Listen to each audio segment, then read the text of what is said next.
चॅनलला लाईक करा, शेअर करा आणि सबस्क्राइब करा। राष्ट्रवादी युवक काँग्रेस चंदगड तालुका अध्यक्षपदी पांडुरंग बेनके। काँग्रेस चंदगड तालुका अध्यक्षपदी पांडुरंग बेनके मजरे कारवे यांची निवड करण्यात आली असून निवडीचे पत्र रविवारी कोल्हापूर येथील कार्यक्रमात राज्याचे उपमुख्यमंत्री अजित पवार यांच्या हस्ते देण्यात आले।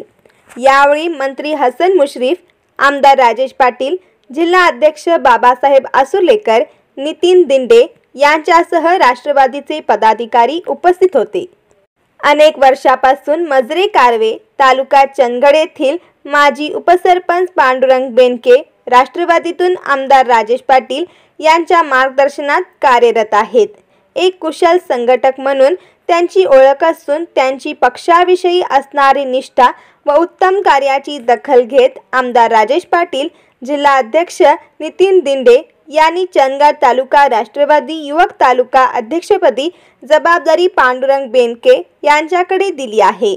तर निवडीनंतर पांडुरंग बेनके म्हणाले की येथून पुढे राष्ट्रवादी काँग्रेस पक्षाचे विचार सर्वसामान्य जनतेपर्यंत पोहोचविणे व विधानसभेला राष्ट्रवादीचा झेंडा चंदगड मतदारसंघात फडकविण्यासाठी राष्ट्रवादी युवक काँग्रेस अग्रेसर राहील।